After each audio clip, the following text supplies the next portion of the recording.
Nós tivemos nas casas, nos grupos de estudo aqui na igreja ou nas casas, a celebração da Ceia do Senhor, referente ao mês de outubro. A gente faz sempre na igreja, mas esse mês nós fizemos nos lares. Foi uma experiência muito boa. Depois os líderes, se quiserem falar alguma coisa sobre esse mês que passou, na hora dos avisos, então chamo vocês aqui à frente e vão se preparando. Nós terminamos na semana passada uma série cujo nome era O Reino de Deus, as implicações para a vida cristã.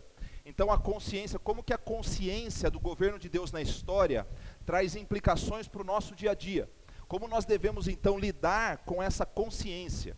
Porque se nós perguntarmos para todos aqui presentes, eu tenho certeza que talvez 99,9% das pessoas diriam que não duvidam da existência de Deus. Não vamos entrar em polêmica se existe alguém aqui que é ateu, mas provavelmente a maioria das pessoas aqui acredita na existência de Deus. Mas ao acreditarmos na existência de Deus e acreditarmos na soberania de Deus, no poder, no governo de Deus na história, isso deve trazer algumas implicações para o nosso dia a dia. Como nós lidamos com a consciência do reino? Como nós lidamos com a consciência de que Deus é soberano e há de julgar o mundo com justiça? Então, a consciência e a certeza da existência de Deus e a certeza do governo de Deus deve trazer para nós algumas transformações no nosso caráter, nas nossas ações, nas nossas escolhas diárias e transformações e mudanças de atitude que muitas vezes vão ser vistas de maneira suspeita pela sociedade. Talvez a sociedade vai nos ver de maneira não muito bem. Seremos vistos como pessoas que são diferentes do padrão que a sociedade estabeleceu como normal, que o senso comum estabeleceu como sendo normal. Então, quando nós tomamos consciência do governo de Deus e somos transformados no nosso dia a dia, nós não podemos achar que seremos, apesar de sermos pessoas normais, nós não seremos vistos em todos os ambientes como pessoas normais. Pessoas que têm expectativa para muitos filósofos, cientistas e até pessoas que não têm nenhum tipo de convicção, aqueles que dependem de uma fé, da sua fé religiosa, são pessoas frágeis.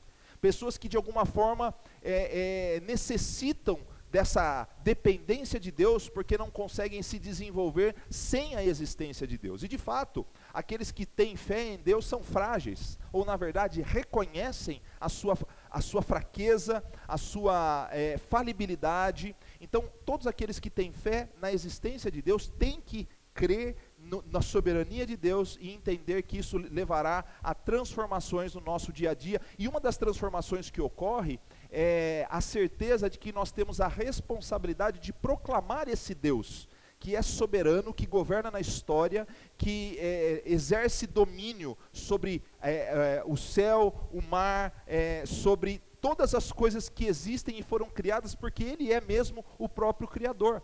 Então nós precisamos proclamar o governo deste Deus e entender, por exemplo, que a justiça que o mundo estabelece como sendo um padrão, ela nunca nos satisfará. Nós usamos um dos exemplos que foi usado, foi que muitas vezes, se nós perdemos uma pessoa querida num acidente de trânsito, ao perdermos uma pessoa querida num acidente de trânsito e o motorista estava embriagado, e se esse motorista for preso, se você receber todo o dinheiro da indenização, ainda assim, a justiça humana não satisfaz a falta que nós vamos sentir dessa pessoa querida.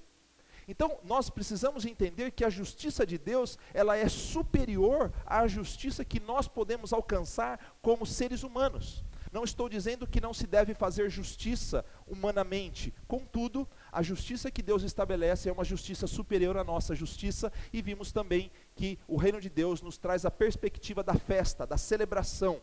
Então o culto onde nós nos reunimos, as reuniões onde nós nos reunimos nos nossos lares, todos esses momentos são momentos de celebração, assim como a ceia do Senhor é um momento de celebração, para lembrarmos que a volta de Cristo, a concretização do reino de Deus, é uma concretização que se dará em comparação com uma grande festa de casamento. Né? Casamento é uma das festas sociais em que nós mais vemos alegria, né? Festa de criança, mas o casamento é em especial, para aqueles que o casamento se aproxima, é um momento de bastante alegria. E a volta de Cristo, a concretização do reinado do Senhor Jesus se dá nas bodas do Cordeiro, o casamento do Cordeiro, da união definitiva do Senhor Jesus com a sua noiva, que é a sua igreja. Vimos isso e encerramos essa série. Agora, ao mesmo tempo, diante da possibilidade de seguirmos o governo de Deus, existe um outro lado,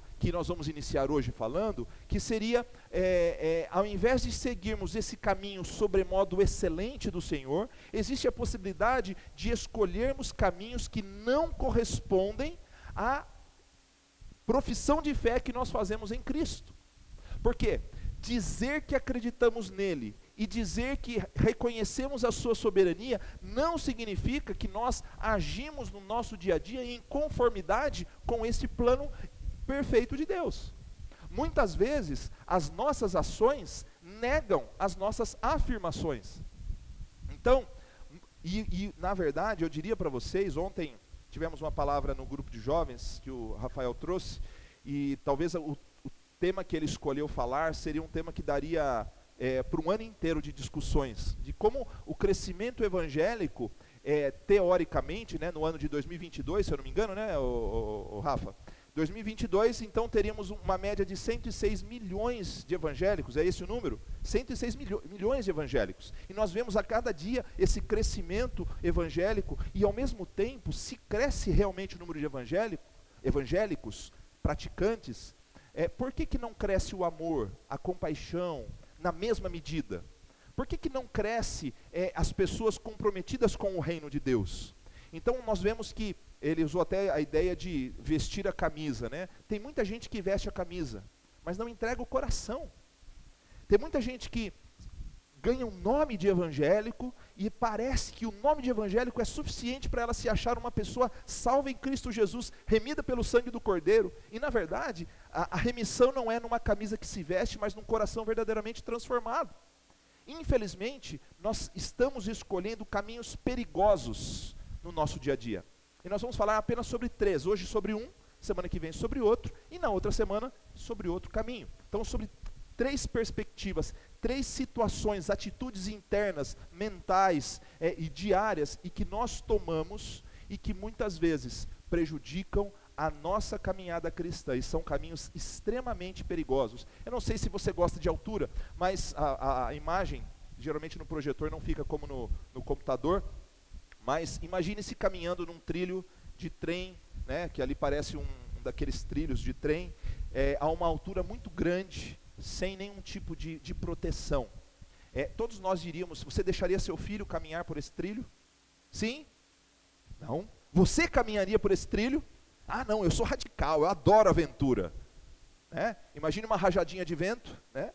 Então, caminhar sobre esse trilho é extremamente perigoso. E esse trilho é justamente o caminho que muitas vezes nós escolhemos. Né? Pode passar o primeiro versículo, que é um versículo bastante conhecido, vamos ler juntos, está na nova versão internacional.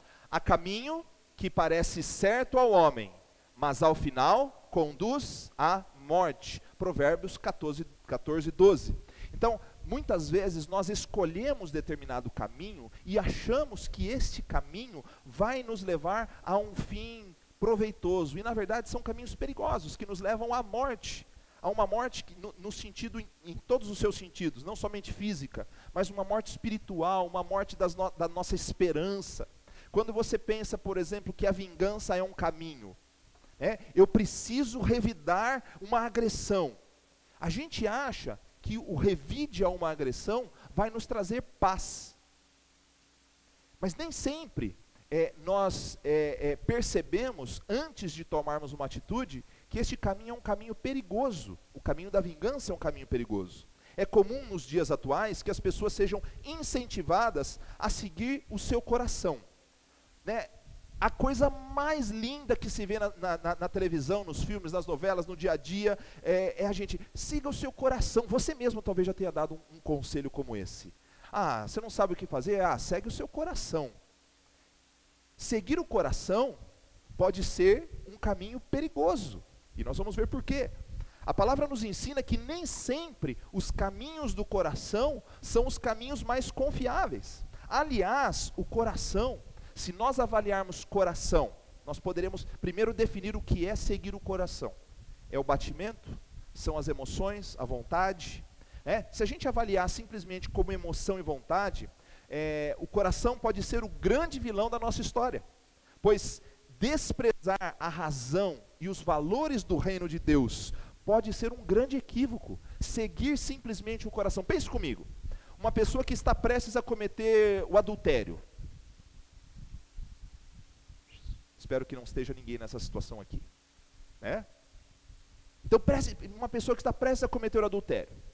E você fala o seguinte: siga o seu coração. Nós começamos a ter um problema. Porque quando a pessoa vê aquela outra pessoa que não é o seu cônjuge, o coração bate forte. E aí você começa a sentir assim, falta de ar. Seguir o coração pode ser perigoso. Então, quando você começa a avaliar esse tipo de situação, e siga o seu coração, é como se você estivesse jogando lenha na fogueira. Então, tome muito cuidado ao dizer para alguém, siga o seu coração. As emoções e a vontade, elas já estão muitas vezes num caminho de engano, e acabam até mesmo contaminando a própria razão. Sabia disso? Que muitas vezes o coração contamina a própria razão. Sabe por quê? Um exemplo clássico. Imagine assim, um casal, onde na área física eles estão enfrentando problemas, e aí a pessoa que está prestes a trair o seu cônjuge pensa o seguinte: mas eu não tenho isso na minha casa. Então ele usa a própria razão, lógica humana, dizer o seguinte: eu não tenho em casa, logo vou buscar fora de casa. Siga o seu coração. Ou seja, a pessoa já estava estava no começo do trilho, e alguém diz o seguinte: siga o seu coração. Então temos que tomar muito cuidado, porque olha o que diz a Bíblia, pode passar, lá em Jeremias capítulo 17, versículo de número 9, o coração é mais enganoso que qualquer outra coisa, e a sua doença é incurável, quem é capaz de compreendê-lo? Então, nós precisamos avaliar os caminhos que estamos escolhendo. Quem determina o que é certo e errado na sua e na minha vida? Não é porque a sociedade, a filosofia, a ciência diz alguma coisa que aquilo é moralmente, dentro de uma ética cristã, correto. Eu sempre dou um exemplo, quem foi meu aluno de ética, a gente sempre usava o mesmo exemplo, está na minha apostila. Aqueles que fizeram lembram. Eu costumo usar o seguinte exemplo. Imagine, por exemplo, quantas pessoas podem entrar num carro normal? 5, certo? 5 pessoas. Num carro normal, 5 pessoas. Então, você vai num lugar, numa chácara, distante, e de repente você olha ao seu redor, você está em 5 pessoas no seu carro, mas tem mais uma mãe com 2 filhos, que se você largá-los ali, eles vão ficar sozinhos no meio do mato escuro. O que você faz? Põe eles dentro do seu carro, infringe a lei, ou você vai embora? O que você faz? Eu infrinjo a lei. Eu ponho as 8 pessoas dentro do carro, vou até um lugar seguro, mas se no meio do caminho um guarda policial te para, uma polícia rodoviária te para, você vai sofrer a sanção da lei, mas você não cometeu um ato imoral, foi ilegal, mas não foi imoral, porque você preservou a vida daquelas pessoas, a segurança daquelas pessoas. Contudo, o oposto também é verdade. Não é porque a lei um dia pode aprovar o aborto, que você vai praticar o aborto. Uma coisa legal nem sempre é uma coisa moralmente aceita diante da palavra de Deus. Então, quem determina os caminhos que nós estamos escolhendo para o nosso dia a dia? Nós não podemos desconsiderar fatores internos e externos que muitas vezes nos enganam e nos conduzem para caminhos errados. O coração pode nos levar a caminhos errados, a legislação, o mundo, a filosofia, o senso comum, muitas coisas podem nos ajudar ou nos prejudicar. Então nós precisamos ter uma base, um alicerce que nos ajude a vencer os caminhos equivocados. Nós precisamos ter um alicerce sólido. A Bíblia diz em Tiago que nós somos tentados por nossa própria cobiça. Ou seja, há um fator em nossa natureza que nos impede ou nos prejudica, mesmo quando nós queremos agir corretamente. Paulo disse: o bem que eu quero fazer, esse eu não faço, mas o mal que eu não quero fazer, esse eu faço. Nós somos tentados por nossa própria cobiça, são fatores internos. E nessa vida de enganação, em que nós mesmos acabamos nos enganando, nós criamos uma vida cristã alternativa, que parece, mas não é, que não corresponde ao plano de Deus. É como um simulacro. O que é um simulacro, pastor Marcelo? Pode falar. Dentro da polícia, o simulacro é uma arma falsa. Ela parece uma arma de verdade, mas ela simplesmente é uma representação. Infelizmente, tanto as redes sociais, quanto a vida que está se impondo para nós hoje, é uma vida que simula uma suposta alegria, uma suposta felicidade, um suposto sucesso, que aos olhos de Deus não correspondem, aos olhos da palavra de Deus, não correspondem de fato a um verdadeiro sucesso. Pense comigo, há um outro aspecto, que é a influência do mal, por exemplo, sobre as nossas vidas. São os fatores externos. Nós falamos sobre os fatores internos, que são aqueles nossos desejos, a nossa cobiça, a nossa ânsia por algo diferente. Agora pense nos fatores externos. Imagine que você esteja andando numa rua escura, num bairro perigoso, sob o comando do tráfico de drogas, mesmo que você esteja armado. Isso é visto como loucura ou sanidade? Imagine, você está armado, mas está caminhando num bairro perigoso, que está sob o domínio do tráfico, escuro, de madrugada. Isso é loucura ou sanidade? Loucura. Recentemente nós vimos um policial atraído por uma emboscada, se não me engano, no Rio de Janeiro, na região de Caxias, eu não lembro exatamente, e acabou sendo amarrado a um cavalo e arrastado pelas ruas da cidade. Por mais que ele fosse policial e estivesse armado, aquilo foi um ato insano, perigoso, né? Contudo, a decisão dele de ir foi uma decisão interna. Agora, se ele seria atingido ou não pelos riscos, pode ser que você caminhe numa rua escura, deserta, num bairro perigoso e não seja assaltado. O fato de você não ser assaltado não significa que você nunca será. O fato de você arriscar alguma coisa na sua vida e falar assim, não deu nada errado, não significa que nunca você será. É como fazer a tal roleta russa, deixar apenas uma bala no tamborzinho do revólver e falar o seguinte, eu vou dar um tiro. A probabilidade de você tomar o tiro se são 6, são 16% aproximadamente, né? Se for mais, não sei quanto, mas o fato de nós não sermos atingidos num determinado momento, não significa que o caminho que nós estamos escolhendo é um caminho viável, pode ser um caminho perigoso. Duvidar do perigo é uma das coisas mais loucas que nós falamos para os nossos filhos. Nossos filhos falam o seguinte, não, eu não vou fazer tal coisa, não vai acontecer isso comigo. Filhos dizem isso para os pais, mas os pais, pela maturidade, pela experiência, dizem, isso é perigoso, e a palavra de Deus faz exatamente isso com a gente. Tudo isso, gente, essa introdução, para a gente voltar ao tópico, a palavra de Deus, ela é o único alicerce que pode nos direcionar por caminhos planos, por veredas justas, né? Para regiões que muitas vezes o mundo não está apontando.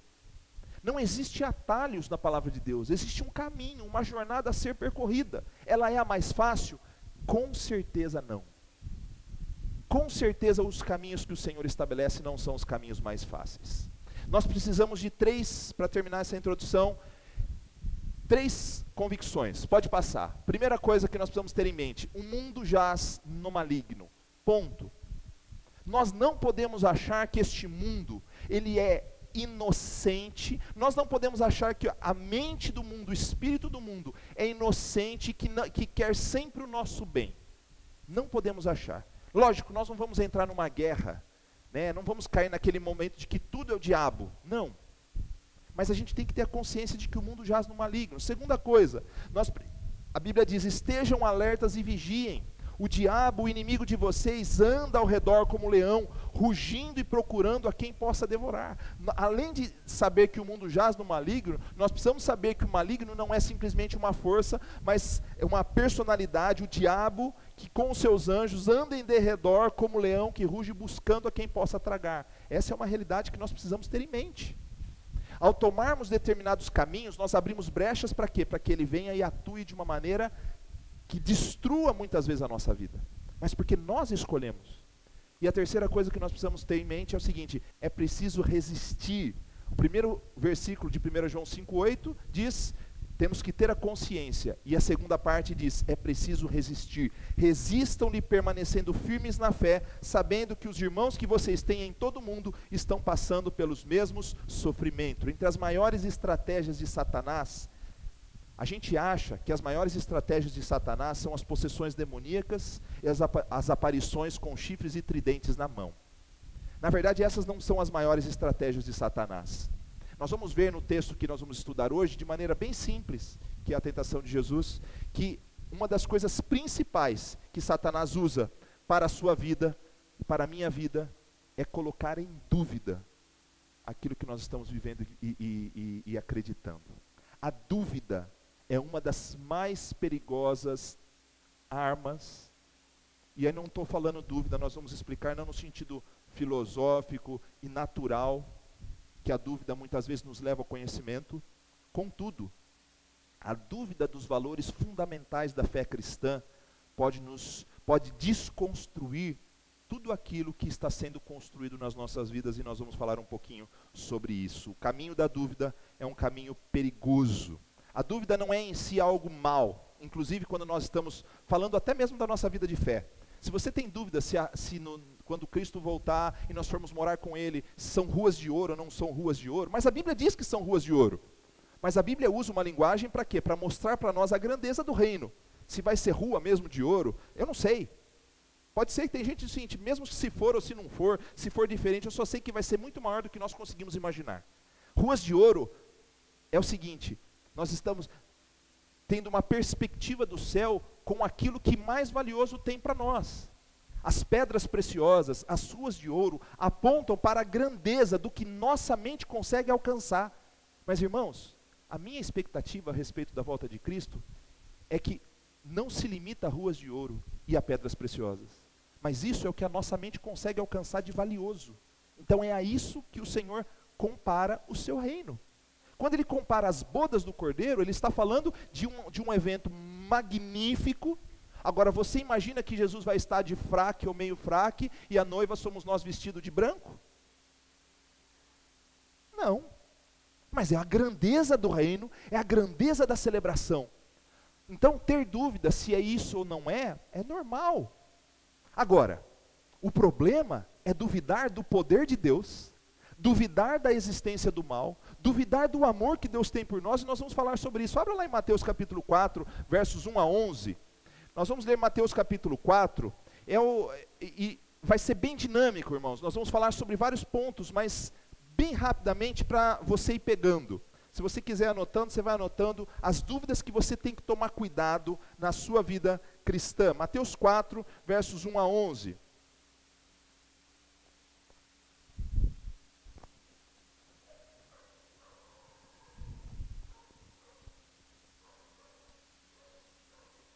Diz assim a palavra do Senhor: então Jesus foi levado pelo Espírito ao deserto para ser tentado pelo diabo.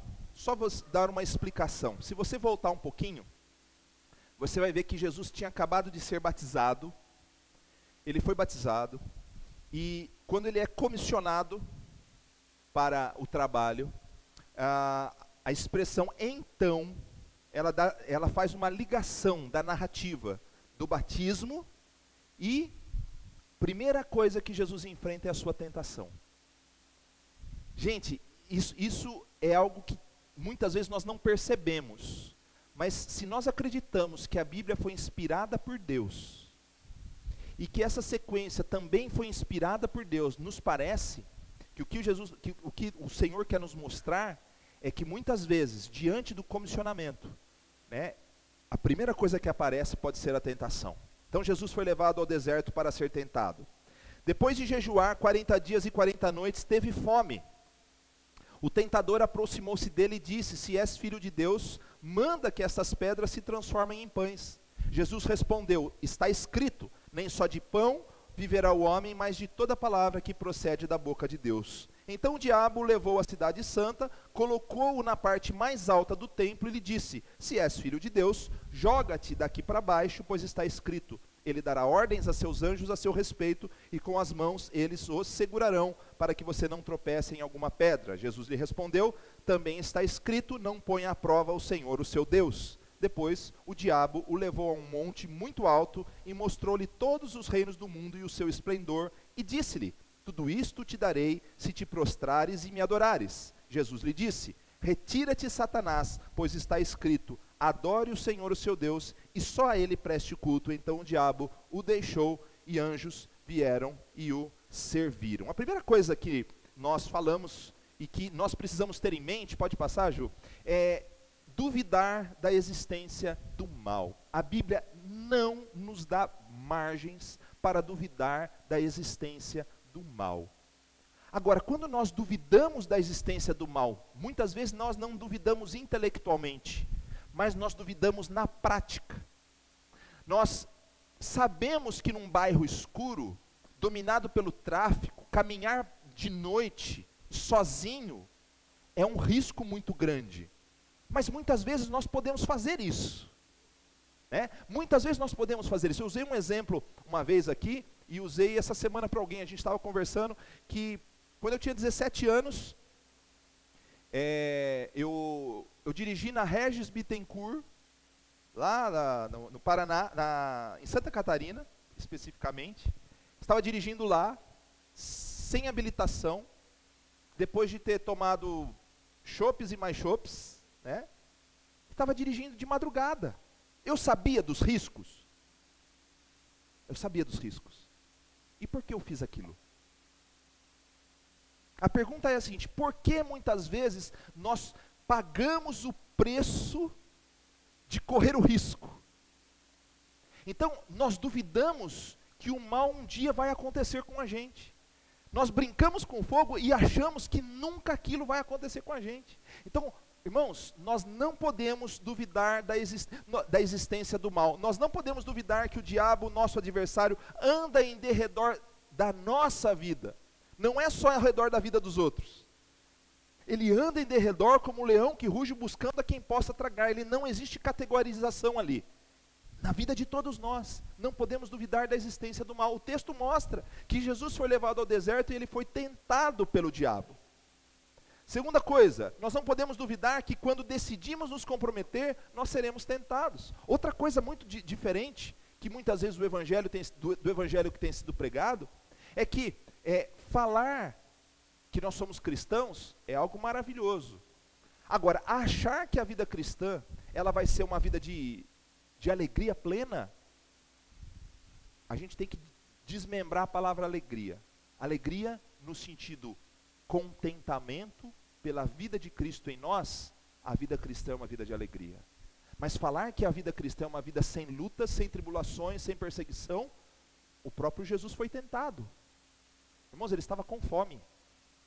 Ele estava no deserto, fragilizado.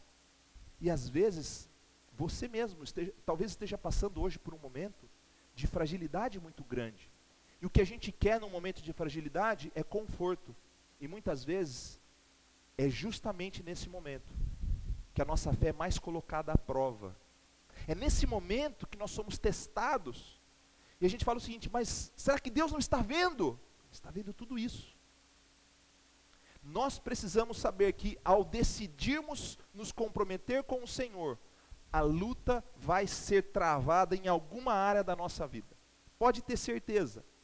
Tanto é verdade que o texto do semeador, da semente que é lançada em terrenos variados, quando você observa aquilo, você pode ter certeza que os cuidados, as tribulações da vida muitas vezes arrancam a semente. Então nós precisamos ter a consciência de que quando decidimos nos comprometer, seremos tentados. Terceira coisa, nós não podemos duvidar da nossa condição diante de Deus. Se és filho de Deus, o diabo começa a falar, se és filho de Deus. Tem uma versão, tentação de Satanás, no meio gospel, né? Se és filho de Deus, por que passas por tribulação? Se és filho de Deus, por que estás sofrendo? Talvez seja pecado, talvez seja falta de fé. Irmãos, o diabo usa instrumentos dentro do próprio movimento cristão para distorcer a verdade. Nós não podemos duvidar da nossa condição diante de Deus. O fato de passarmos por tribulações, a Bíblia diz que é motivo de grande alegria, e não de falta de fé, e não de pecado. Então, nós não podemos duvidar da nossa condição diante de Deus. Eu quero dizer para você que você é amado por Deus. Ele conhece os seus defeitos, as suas virtudes, e Ele tem uma jornada para você, que inclui altos e baixos sim, momentos de mais alegria, de menos alegria. Mas se és filho de Deus, muitas vezes pode ser uma estratégia de Satanás. Quando você olha os amigos de Jó, eles falam assim, olha, isso é falta de fé, isso é pecado, alguma coisa que você fez, né? Eles começam, aí chega Deus e fala assim, vocês estão tudo errado. E às vezes a gente desconsidera isso. Não duvide da sua condição diante de Deus. Ele te ama, Ele conhece as suas lutas, Ele está com você todos os dias até a consumação dos séculos. Não duvide disso. Ele conhece as suas necessidades. E aí entra o terceiro ponto, e os últimos 3 pontos que são os principais para nós. Pode passar, Ju. Nós não podemos duvidar do cuidado de Deus sobre a nossa vida. A falta de pão, a sensação de fraqueza de Jesus foi uma brecha que o diabo usou para tentá-lo, mas que Cristo usou a mesma brecha para envergonhá-lo e mostrar a todos nós que Deus sempre está no controle da nossa vida. Ele está no cuidado mesmo quando nós estamos chorando. Nós temos que tomar cuidado com o que sentimos, que precisamos, e com o que as pessoas dizem que nós precisamos. Jesus estava sendo tentado numa área de muita necessidade naquele momento, uma necessidade básica, numa área perigosa.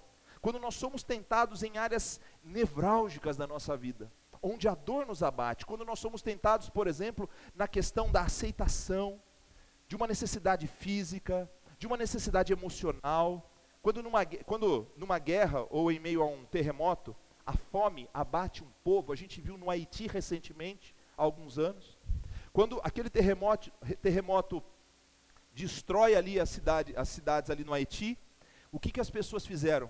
Correram para os supermercados em busca de mantimento. A necessidade básica deles, de fome, ela estava sendo colocada à prova. E num momento de necessidade, muitas vezes nós abrimos mão dos nossos valores. Então a gente nunca pode duvidar do cuidado de Deus. Se o seu casamento está passando por um problema, não duvide do cuidado de Deus. Se você está passando uma necessidade física, não duvide do cuidado de Deus. Se você está desempregado, não duvide do cuidado de Deus. Nunca duvide do cuidado de Deus sobre a sua vida. Muitas vezes, a dúvida nos leva à insatisfação, ao murmúrio, e a fazermos coisas que não agradam ao Senhor. Nós falamos agora sobre a questão do cônjuge, que não se viu satisfeito sexualmente, e aí ele busca isso fora de casa. Então o que acontece? Quando a gente duvida do cuidado de Deus, como o diabo tentou Jesus ali, você está com fome? Pega essas pedras aqui e transforma em pão. Jesus podia fazer aquilo. Aquilo não era um pecado. Mas ceder à insinuação de Satanás era um perigo. Olha a resposta de Jesus, pode passar. Olha o que ele disse. Ele, porém, respondendo, disse, está escrito, nem só de pão viverá o homem, mas de toda palavra que sai da boca de Deus. Irmãos, eu quero dizer para vocês o seguinte, uma vez, conversando com uma pessoa que estava passando uma crise no casamento, há uns 10 anos, a pessoa disse para mim assim, olha, eu não aguento mais. Não aguento mais.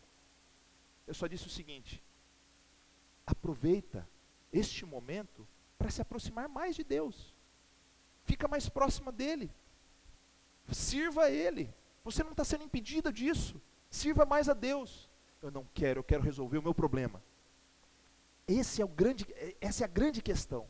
Nós duvidamos do cuidado de Deus e começamos a tomar ações loucamente porque nós estamos desesperados. O momento da tribulação é o momento de nós voltarmos para a palavra de Deus. não é só de pão e de paz no casamento, e de alimento, de satisfação pessoal, profissional, que vive o homem, mas da palavra que procede da boca de Deus. Esse é o nosso verdadeiro sustento. E com essa certeza, Paulo disse: tanto eu sei ser exaltado, quanto humilhado, fartura ou necessidade. Ele disse o quê? Tudo posso naquele que me fortalece. Ele disse um pouquinho antes: alegrai-vos sempre no Senhor. Outra vez digo, alegrai-vos. Não duvide do cuidado de Deus. Segunda coisa, pode passar. Nós não podemos duvidar que a humildade precede a honra. Está lá em Provérbios 15, 33. Mas o que isso tem a ver com o texto de Mateus? A segunda tentação imposta a Jesus é uma nítida tentativa de fazer Jesus ceder à tentação de demonstrar o seu poder. Olha o que diz lá na segunda tentação, versículo 5. Então o diabo o levou à cidade santa, colocou-o na parte mais alta, no pináculo do templo, e lhe disse: se és filho de Deus, joga-te daqui para baixo, pois está escrito: ele dará ordem a seus anjos a seu respeito, e com as mãos eles o segurarão, para que você não tropece em alguma pedra. Ou seja, uma nítida demonstração do seu poder desnecessária. Desnecessária. Ele estava sendo tentado numa área que muitas vezes nós somos tentados. Eu já confessei uma vez esse pecado, vou confessar pela segunda vez. Quando eu tinha 20 anos, eu estava aquela alegria de servir a Deus, nossa, eu estava muito animado, não que eu não esteja, mas estava naquele primeiro amor, né? Aquela coisa fantástica. E eu entrei me perdoem aqueles que estão aqui, são católicos, eu não tenho nada contra, trabalhei 12 anos lá dentro da igreja católica, mas eu entrei numa sala, num altar, que eu trabalhava numa instituição católica, e vocês vão dar risada, né? Eu estava vendo aquele altarzinho, né? E uma vela acesa, e eu comecei a falar assim: não, eu preciso ser um testemunho nesse lugar, preciso ser um testemunho, preciso que essas velas se apaguem, né? Eu falei assim: eu preciso que Deus mostre o poder dele na minha vida. Eu pensava assim comigo, né? E eu comecei a ficar naquele momento num ritual, como se eu estivesse confrontando uma coisa que não era meu objetivo confrontar, não era o objetivo de Deus na minha vida. Eu queria que aquela vela se apagasse. Eu coloquei Deus à prova. Eu falei assim: eu quero que aquela vela se apague, porque eu tenho certeza que... E a vela continua acesa.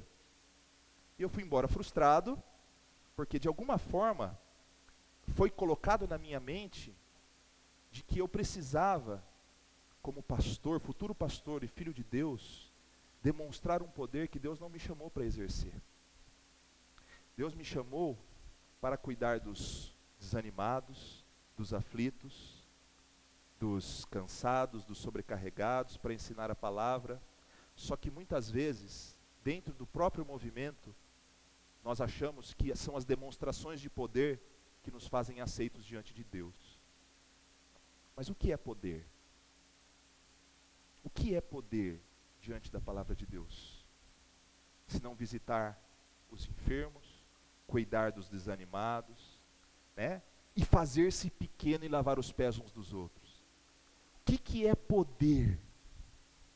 Jesus poderia, com todo o seu poder, e olha, Jesus não somente negou a tentação nesse momento, ele negou sempre. Ele nunca usou o seu poder para benefício próprio, mas usou o seu poder para servir os outros.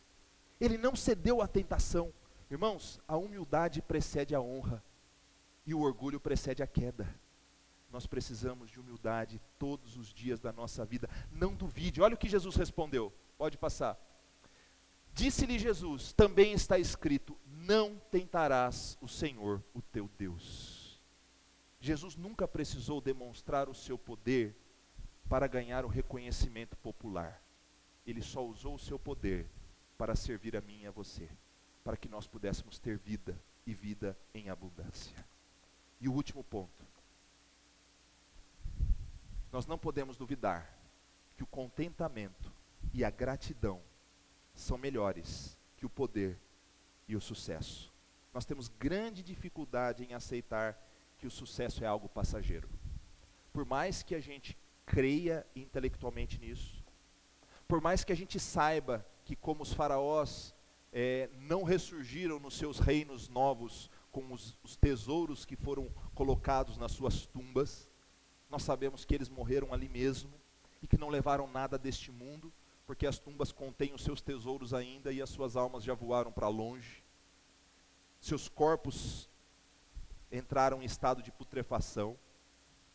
Nós sabemos que o sucesso é efêmero, é passageiro. A nossa luta diária, contudo, acaba sendo alcançar sempre um degrau maior em nossa vida, e não há nada demais em você ser melhor no seu trabalho, ser melhor na sua profissão.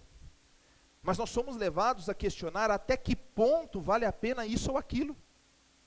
Até que ponto a nossa vida tem que estar pautada no sucesso, mesmo em nossos pequenos contextos. Esse sucesso, esse poder, ele muitas vezes ele toma o lugar da vida de contentamento e gratidão. Uma pessoa no nosso grupo, e todos nós concordamos com isso, nós estávamos fazendo a ceia, e no momento da ceia, quando nós pegávamos o pão e fazíamos fazíamos um motivo de gratidão, e depois participamos todos juntos. E no cálice nós fizemos um compromisso com Deus, renovamos a nossa aliança com Deus, de falar o seguinte: Senhor, faz de mim uma pessoa assim, uma pessoa assado. E uma das pessoas disse o seguinte: olha, eu queria que o Senhor me ensinasse a ser uma pessoa mais grata. E eu peguei aquilo para mim. Será que nós sabemos agradecer? Eu gosto muito do exemplo da multiplicação dos pães.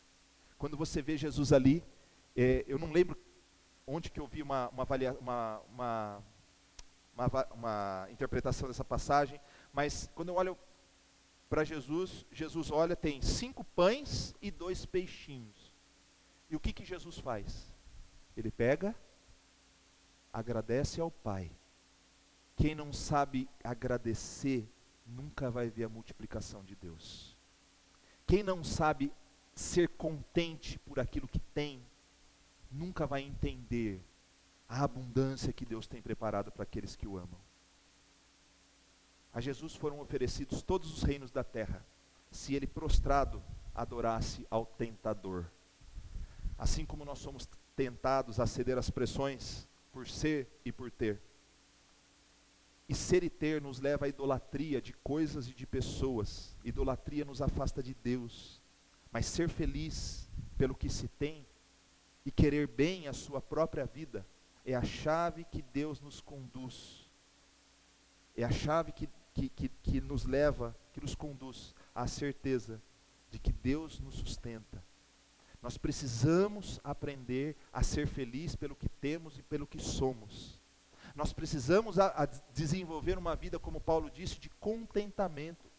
Sucesso e poder podem ser perigosos quando eles se tornam o fim e o alicerce da nossa vida. A resposta de Jesus, pode passar? Então disse-lhe Jesus: vai-te, Satanás, porque está escrito: somente ao seu Deus, ao Senhor teu Deus adorarás, e só a Ele servirás. Nada, nem reino, nem propriedade, nem dinheiro, nem recurso, pode se colocar entre nós e o nosso Deus. Isso é idolatria. E o grande finale, pode passar, quando o diabo se retira, o texto mostra que os anjos dos céus vieram e serviram o Senhor. Ou seja, sempre o Senhor chega em tempo oportuno. Quando as nossas forças estão se esvaindo, é hora de nós olharmos para o cuidado de Deus, porque Ele nunca chega adiantado e nunca chega atrasado. Ele simplesmente é o Deus que é. Ele é o grande eu sou, que faz e é exatamente aquilo que precisa para nos conduzir aos seus pés. Ele não nos livra da tempestade, mas nos promete que depois dela a bonança vem no tempo dele, do jeito dele. Ele nos ensina que a falta das nossas necessidades básicas ou a nossa insatisfação com o que temos não pode ser motivo para duvidarmos do cuidado do Senhor por nós. Ele mostrou que o poder e o sucesso podem ser apenas distrações que nos fazem ceder a uma vida de orgulho e de soberba que nos leva a um lugar perigoso. E nos ensinou que os reinos deste mundo nada significam para Ele, e mostrou que melhor é cumprir a vontade do seu Pai. Último texto que nós vamos olhar, pode passar. É o texto de 1 João 2, 15 a 17. E é o nosso texto para encerrar. O apóstolo João disse, depois de caminhar com Jesus e ver tudo aquilo que Jesus fez no seu dia a dia, ele disse o seguinte: não amem o mundo, nem o que nele há. Se alguém amar o mundo, o amor do Pai não está nele, pois tudo que há no mundo, a cobiça da carne, ou seja, aquilo que o nosso físico deseja, a cobiça dos olhos, aquilo que a nossa mente anseia, e a ostentação dos bens, o apego demasiado às posses, ao ser e o ter, não provém do Pai, mas do mundo. O mundo e a sua cobiça vão passar, mas aquele que faz a vontade de Deus permanece para sempre. Não duvide disso. Ame a Deus, cumpra a sua vontade e saiba que toda a perspectiva que você tem dessa vida um dia vai passar, mas somente Deus é capaz de satisfazer todos os nossos anseios interiores. Vamos orar? Baixe sua cabeça, feche seus olhos e vamos orar ao Senhor.